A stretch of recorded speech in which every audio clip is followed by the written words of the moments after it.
There's a popular online virtual reality game called Yggdrasil. However, due to circumstances, the company has decided to shut down its servers. A certain player named Mamonga is a guild leader of Ainz Ol Gaun. He's savoring his last few moments in the game before the server shut down for good and it becomes history.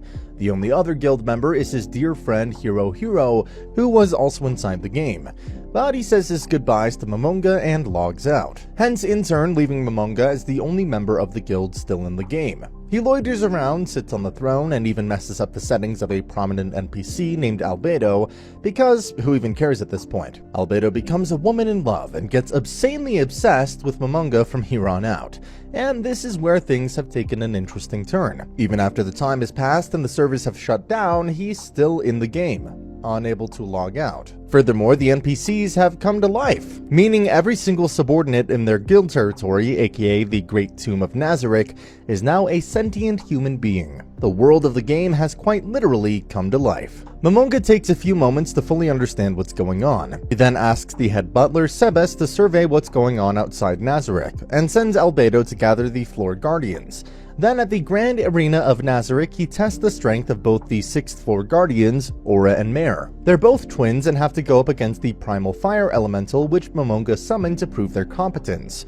Mare isn't all that keen on fighting though, but the two cute siblings are infatuated by the kindness of their leader. Eventually the floor guardians arrive, and there in the presence of their overlord, they kneel and swear their loyalty to the guild leader of Ainz Ol Gaun. This leads to Mamonga expressing his faith and confidence in them that they'll all sincerely fulfill their duties. He then informs them about how Nazarick is currently caught up in a mysterious situation, and that's when Sebes and the butler comes back from his survey and informs Mamonga about how the Nazarick is surrounded by grasslands instead of the swamps which used to be on the outskirts. Mamonga concludes that Nazarick has been mysteriously transported to an unknown land. He asks Albedo and Demiurge to create a strong information sharing system. As any great leader would, he asks them about their thoughts about how to conceal Nazarick from outside threats, commands them, and then teleports back to his throne. Meanwhile, the floor guardians were overwhelmed in his presence, and after he takes his leave, they can't help but praise their leader. Albedo even comments that out of the 41 supreme beings, he's the one on top, and the only one who is still with them. And looks like it wasn't just Albedo who gets sexually excited in Mamonga's presence. A vampire named Bloodfallen Shaltir is also the same. Though Demiurge mentions an interesting idea, Mamonga may very well leave them one day as well, so it'd be good insurance to have him declare his successor beforehand. Later, Mamonga changes his appearance after consulting with the battle maid Ner'Baral and decides to go outside. But Demiurge doesn't let him go alone and accompanies him after permission. The beauty of the world outside amazes him, and he kinda casually talks about taking over the world. Demiurge took that statement seriously. He then sees Mare exceptionally concealing the walls of Nazarick on his orders and rewards him with one of his rings. Albedo also enters the chat but gets irrationally irritated at the sight of Mare wearing one of those rings, so he presents her with one as well. She is the overseer of the floor guardians after all. As this is going on, we get a glimpse of a group who's about to attack a certain village in the frontier, and also something about luring the beasts into their cage. A great man named Gazif Stronov and his warrior troops came across a plundered village shortly after. He wants the survivors to be sent to the capital called Rontel, but the vice captain wonders about the true intention of the attack. Meanwhile, Mamonga is using the mirror of remote viewing to look around when he sees another village getting ransacked. The ones who are doing so appear to be knights. Now, since Mamonga is an undead, he no longer has the same kind of sympathy for other humans, so initially he sees no point in getting involved. However, Sebes, who was by his side, looks distressed. This reminds him of a fellow guild member named Touch Me, and Mamonga decides to get involved. Whatever, he was going to eventually test his powers anyway. So he teleports there, saves a young girl and a little girl, then summons a Death Knight and tasks him to go take care of the situation. Unexpectedly, Albedo pops up as a knight in shining armor, but her distaste for humans comes through. Anyway, he heals them, and when asked for his name, the man introduces himself as Ainz Ol Gaun, and that's what we'll be calling him from now on. He wears a mask to hide his undead face, and then helps rid the village of the intruders. Posing as a magic caster, he asks the village chief for some information about the new world, and then decides to depart. Though that's when the warrior from before, Gazif, arrive in the village with his troops. Ainz introduces himself as well as the fact that he was the one who protected the village. As you can expect, the warrior sincerely thanks Ainz for his help. But then the entire village gets surrounded by some mysterious figures. We get a little tidbit of a conversation where Negan of the Sunlight Scripture is being tasked with murder of the mightiest warrior in the land, Gazel Stronov. In the present, the entire village is surrounded, and the warrior asks Ainz to help protect the village once again, while he himself will attack the enemies with his troops. Ainz had begun to respect the warrior and take him up on his offer. He also gives him a little souvenir which Gazif doesn't understand, at least not then. However, as the battle rages on, Gazif and his troops are overwhelmed by the enemy. When Gazif encounters the enemy leader and realizes that they'll lose, he warns him, tells him to leave the village alone, because someone even stronger than he himself is currently there. The enemy leader casts it aside as a mere bluff and tells his troops to finish off Gazif for good. But then, just before Gazif lost his life, he and his men are suddenly transported back to the village because of that souvenir, which vanished after doing its job. Gazif instantly realized that it was Ainz who saved them. Ainz and Albedo then go to the battlefield. Within mere moments, Ainz has them all scared out of their living daylights and asks them to surrender. But their leader doesn't listen and decides to summon his strongest angel, the Dominion Authority. Seeing him call that the strongest severely disappointed Ainz. But the leader, once again, thought that it was just a bluff and asked the angel to attack. And unexpectedly, it does barely end up scratching Ainz, which leads to Albedo getting mad with rage. He asks Albedo to calm down and then makes the angel disappear using a black hole. The enemy has no cards left whatsoever and beg for forgiveness, but it was about time they suffer the consequences. All of them get annihilated. Albedo, a woman in love, is beyond thrilled seeing how cool her master is. Following this event, Ainz returns back home. He officially renames himself after the name of their guild, Ainz Ol Gaun, and then asks his subordinates to spread his name across the new world. Though his cute floor guardians kind of misunderstand his words and realize that it's time to take over the entire world. Later, when Albedo was reporting to Ainz, Sheltir comes in and has her usual scuffle with Albedo. She then informs Ainz that she's leaving for a mission and just wanted to pay her regards. Following this, Ainz and the beautiful battle maid Nabarel pose as adventurers and enter the capital city of Irantel. He beats up a goon in a bar and accidentally breaks a lady's precious potion, so he compensates by giving her a red one. Then, as the two are alone in the room, Nabarel also expressed her distaste for humans. Anyway, they discuss their plan to learn more about the new world as adventurers. He'll be calling himself Mamun, while Nabarel will be Nabe. So now they have to get themselves a job as adventurers. While the girl who got the potion takes it to a shop and realizes that it's a ridiculously rare potion that far outclasses all of the others, the owner of the workshop even tells her grandson to go and discover that adventurer. Back at the Adventurers Guild, Mamun and Nabe partner up with an adventurer that calls itself Swords of Darkness. They were going to go with their quest, but then someone asks for Mamun specifically and the goal changes. The goal is now to escort Nefreya Barare to Karne Village, the one Ainz saved back then. The client also happens to be the grandson of that workshop owner, and so their journey to Karne Village begins. Meanwhile, there's a sinister individual named Clementine at the Irantel Cemetery who meets up with someone named Khajiit and they talk about some strange ritual. On their travels, the party is attacked but quickly takes care of everything. It doesn't take long before these Swords of Darkness realize that they're traveling with some extraordinary individuals. Mamun and Nabe's strength was second to none. Nabe's insults can be too much though, but one of them is a masochist and loves getting degraded by a lady as beautiful as her. Eventually they all set up a campfire and share stories. Mamun also talks about his former fellows. There's this sense of nostalgia, but when one of them talks about how he'll meet them again someday, he gets irritated and leaves the campfire. Nabe follows. Of course, the others deduce that his comrades are probably gone. This makes them feel guilty, but when they talk about his strength, all of them can agree that Mamun is an adventurer of the highest tier, on the same level as an adamantine adventurer. While back at Irantel, those two strange individuals from before are preparing undead minions to take over the city, and coincidentally, Clementine is waiting for Nefreya Barare, who is currently with Mamun and the others to return to the capital. As for Mamun and his new group, they finally arrive at Karne Village after one pleasant journey, and the woman who was saved by Ainz back then, Henry Emmett, welcomes them in. There's also the goblin troop that protects the village. They were summoned using the Horn of the Goblin General, which was given to Henry by Ainz. She doesn't know Mamun is Ainz, but talks about Ainz and how he used a red potion to heal her back then. This causes Nefreya to deduce that Mamun is Ainz because it was the same red potion that was brought to their workshop.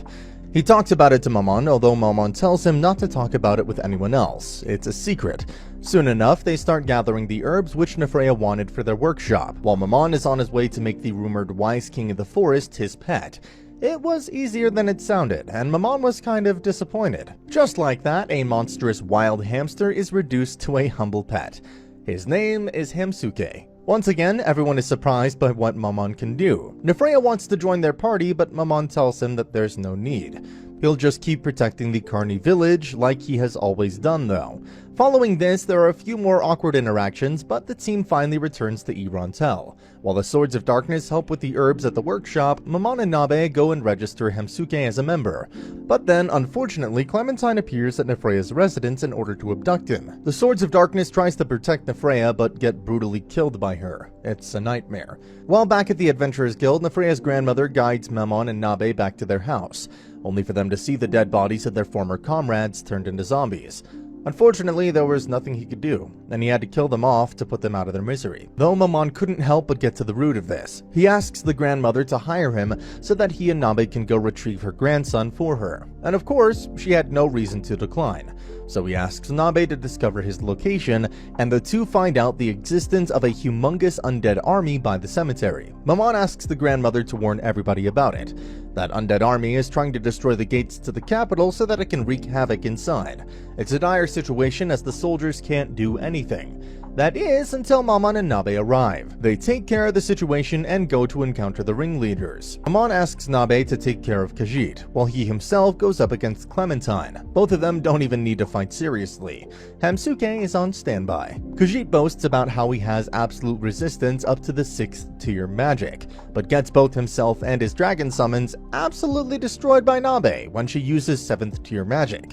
Maman, on the other hand, is casually fighting Clementine, which severely agitates her because, it is obvious, he's not taking the fight seriously. So she stabs him in both of his eyes, and that's when Maman reveals his true existence as an undead overlord.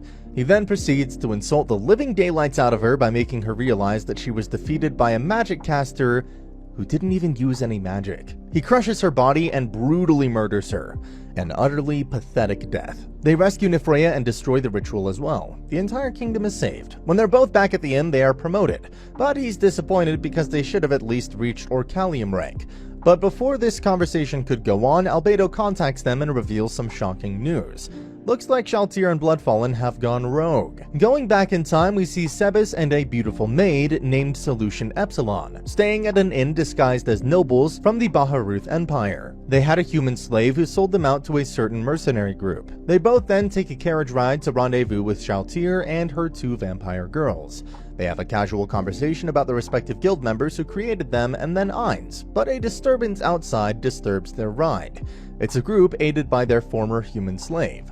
One of them tries to touch Shaltir's chest but gets both his hands and head cut off. This is where Shaltir and Sebas go their separate ways. She goes after the bandits while Sebas and Solution go back to the capital to gather more information. Eventually she reaches a cave where resides a certain interesting man named Brian Unglass. He challenges her to a fight but gets absolutely ridiculed. Furthermore, Shaltir takes her true vampire form and destroys all of them. It's a massacre. Going on that killing spree, she comes across a group of adventurers. One of them is that woman who got that red potion from Momon. This catches Shaltir's interest. She hypnotizes her and asks her about the potion, and after receiving the information, she decides to leave her alive, as it's probably in accordance with her master's wishes. Though what upset Shaltir was how another one of them was stationed nearby, and he might have fled back to the capital. She instantly summons vampire wolves to go after that adventurer, but unexpectedly, they're all killed by the Black Scripture. This in turn leads to Shaltir meeting a new foe. It's a group of adventurers who work in coherence to take over Shaltir's mind. They succeed, but right before she lost her senses, she kills the wielder and her bodyguard. Ainz had returned to Nazarick and he realized that it's not as much a rebellion as it is mind control. But as he was monitoring Shaltir, he receives a report from Nabarol that the Adventurers Guild has summoned him. It's about the Shaltir situation as well. Momon attends the meeting back at Rental. There are 3 other adventurers who have the same rank as Momon, and their goal is to take care of the vampire. Momon comes up with a story and tells them that he's familiar with that vampire and was already trying to hunt it. He further reveals that he has a crystal that allows him to use 7th tier magic, and makes it abundantly clear that he seeks to deal with the matter by himself. Pretty much everyone takes his word for it. except Ijarvarj, who wants his group to accompany Momon, and Momon ends up accepting. Though while they're on their way, Ainz gets Ijarvarj and his team quite conveniently killed by Mare, and that takes care of that. Then comes Shaltir herself. Albedo and Ainz approach her, and Ainz tries to undo the spell using his magic ring, but fails. Though seeing how it had failed, Ainz suddenly transports them all to somewhere safer. This causes Albedo to ask why they fled, but Ainz was rather upset, but instantly calms down because of his undead disposition. He then talks to Albedo about why the magic didn't work. It's because the mind control was caused by a world item. This surprised Ainz as he had no idea there were world items in the new world. So they go back in order to retrieve some world items from their treasury. Another battle maid named Yuri Alpha accompanies them.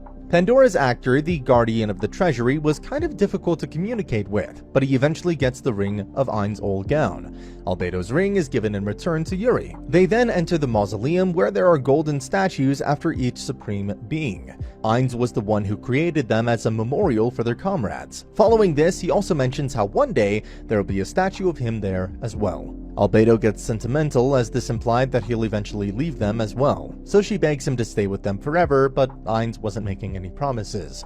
Though if he ever had to go far away for whatever reason, it'll be her responsibility to lead and protect Nazarick.